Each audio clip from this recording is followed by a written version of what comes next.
Hello बच्चों, good morning. आज हम ज्ञान एवं पाठ्यक्रम वाले पेपर में हमारा टॉपिक चल रहा था सूचना। सूचना की अवधारणा।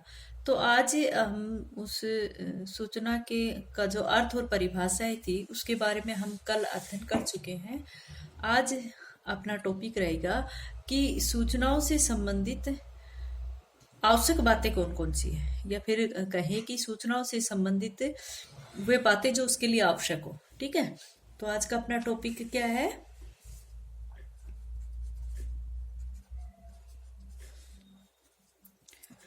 सूचनाओं से संबंधित सूचनाओं से संबंधित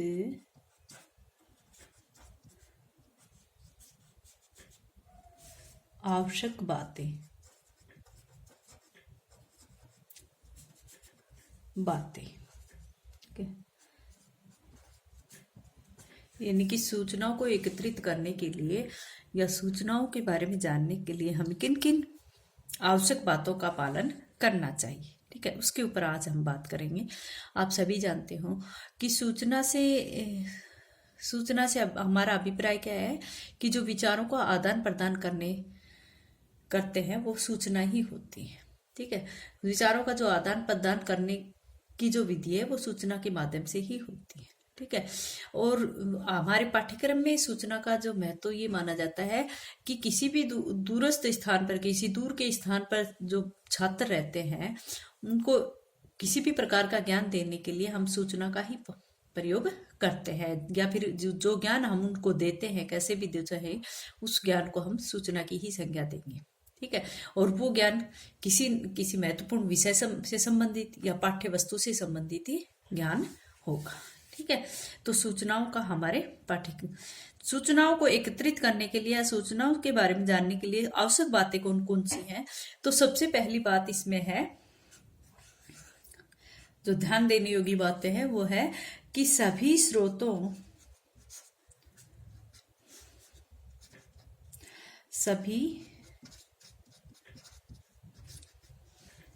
से सूचनाएं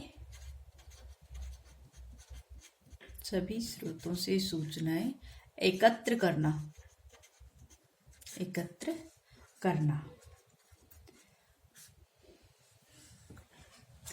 भाई सभी स्रोतों से जहां से हमें अपने विषय से संबंधित या अपनी पाठ्य वस्तु से संबंधित जो भी सूचनाएं हमें लेनी है उन सभी स्रोतों से हमें सबसे पहले क्या करेंगे, अपनी सूचनाओं को एकत्रित करेंगे। ठीक है, तो जो जो सूचनाएं मिले उन सभी सूचनाओं को हम उनको वहां पर एकत्रित कर लेंगे। ठीक है, नेक्स्ट है सूचनाओं को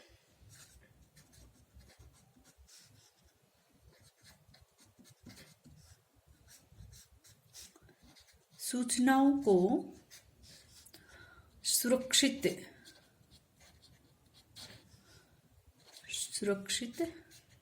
रखना।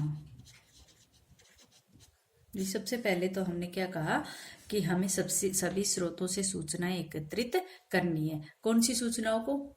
अनर्गल सूचनाओं को नहीं, जो हमें अपनी पाठ्य वस्तु से या अपने विषय से संबंधित सूचनाएं, उन सूचनाओं के लिए आता है कि सभी स्रोतों से उन सूचनाओं को हम एकत्रित करते हैं और उसके बाद क्या करते हैं कि उन सूचनाओं को सुरक्षित रखना क्यों? ये नहीं कि एक बार सूचनाओं को हमने एकत्रित कर लिया यहाँ पर और फिर उन सूचनाओं को हमने इधर उधर अस्त व्यस्त रूप में डाल दी, ऐसा नहीं होता है।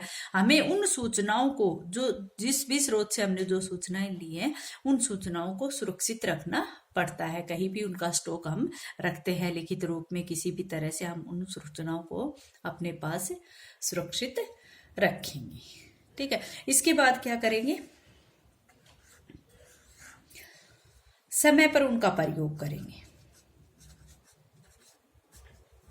समय पर उनका उपयोग करेंगे।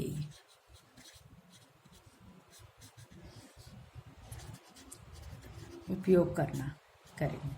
भाई सूचनाओं को हमने सुरक्षित रूप से रख लिया, हमने उनका स्टॉक कर लिया है, लेकिन जब हमें आवश्यकता पड़ती है तो उस आवश्यकता वाली सूचनाओं को, न कि सभी सूचनाओं को, जिस भी सूचना की हमें आवश्यकता पड़ती है समय समय पर उस यथा स्थिति सूचना का हम उपयोग करेंगे। तो यहाँ पर एकत्रित करने के बाद हम क्या करेंगे, जब भी समय पड़ेगा, जिस सूचना की भी हमें आवश्यकता पड़ेगी उस सूचना को हम यहाँ पर उपयोग करेंगे। नेक्स्ट स्टेप में हम क्या करेंगे, भाई सूचनाओं से संबंधित आवश्यक बातें हैं। तो नेक्स्ट टॉपिक होगा हमारा कि सूचनाओं का विश्वसनीय, सूचनाओं का विश्वसनीय एवं वैध होना।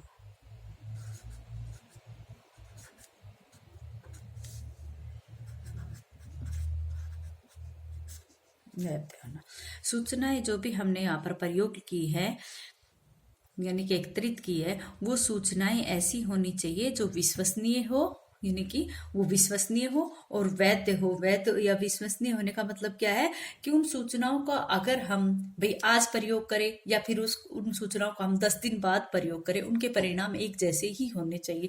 उनका मतलब इसका मतलब क्या है कि उन सूचनाओं को समय आने पर हम कभी भी प्रयोग करें, लेकिन वो वैध होनी चाहिए। इसका मतलब ये नहीं कि 1 महीने बाद अगर हम उस सूचना को लाते हैं तो उसके परिणाम कुछ और निकल रहे हैं, ऐसा नहीं होना चाहिए। उनमें वैधता और विश्वसनीयता दोनों ही बातें होना जरूरी है। इसलिए सूचनाओं को एकत्रित करते समय ये बात भी ध्यान रखनी चाहिए कि वो सूचनाएं कितनी विश्वसनीय है या कितनी वैधता उसके अंतर्गत पाई जाती है। ठीक है कि प्रत्येक व्यक्ति आज मैं फॉलो कर रही हूँ, कल कोई और कर रहा हो, तो इस तरह से उस सूचनाओं की जो परिणाम है वो एक जैसे ही रहे तो वो वैधता के रूप में उनको स्वीकार किया जाता है। कोई भी व्यक्ति उसके ऊपर विश्वास कर सकता है। अगर हमें समय आने पर उनको प्रमाणित भी करना पड़े तो भी वो प्रमाणित हो जाए। ठीक है, तो इस प्रकार की सूचनाओं को हम विश्वसनीय या वैध मानेंगे। ठीक है, नेक्स्ट है प्रत्येक दृष्टि से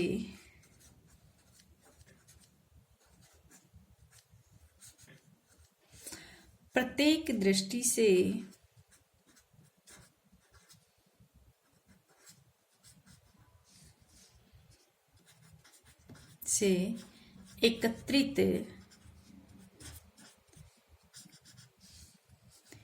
की गई सूचनाओं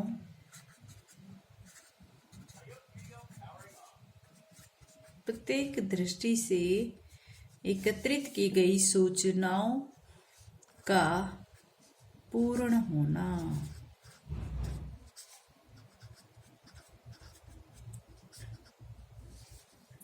प्रत्येक दृष्टि से एकत्रित की गई सूचनाओं का पूर्ण होना, ये भी सूचनाओं एकत्रित करने के लिए महत्वपूर्ण बात है कि भाई जिस भी दृष्टि से हम किसी भी एक सूचना को अगर एकत्रित कर रहे हैं, उसका अगर हम एक प्रकार से संश्लेषण कर रहे हैं, तो कहने का अर्थ है कि वो सूचना की पूरी जानकारी हमें होनी चाहिए। सूचना का पूरी जानकारी होनी चाहिए, न कि आधी अधूरी जानकारी वहां पर हम प्रयोग करें। तो आधी अधूरी जानकारी देने वाली सूचना का कोई औचित्य नहीं होता है। इसलिए प्रत्येक दृष्टि से, भाई किसी भी दृष्टि से उस सूचना को हम ले रहे, राजनीतिक दृष्टि से, सामाजिक दृष्टि से या किसी की अपनी व्यवसायिक दृष्टि से, किसी प्रकार से अगर हम किसी भी सूचना को एकत्रित कर रहे हैं तो वो सूचना पूरी होनी चाहिए, न कि आधी अधूरी जानकारी देने वाली हो। ठीक है, तो ये सूचना के लिए एक आवश्यक बात मानी गई। नेक्स्ट है सूचनाओं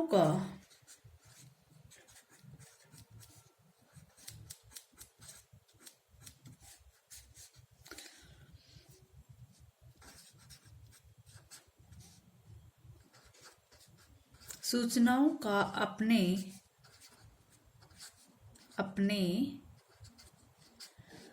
शुद्ध एवं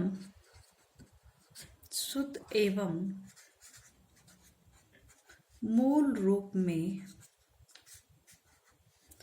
में मूल रूप में उपलब्ध होना,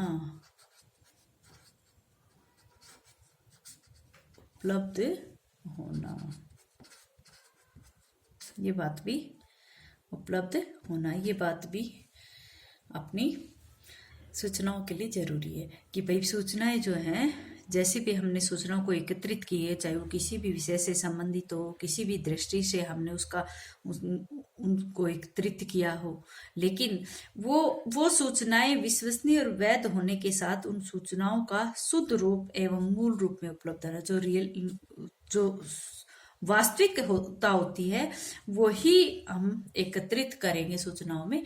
ये नहीं कि किसी के कहने पर या किसी के द्वारा लिखित रूप में दी हुई उस लेख को हम उस सूचनाओं को एकत्रित नहीं कर सकते। हम जो सूचनाएं एकत्रित कर रहे हैं वो शुद्ध होनी चाहिए, सही होनी चाहिए, और उनका मूल रूप जो वास्तविक रूप है वो वहां पर उपलब्ध होना चाहिए।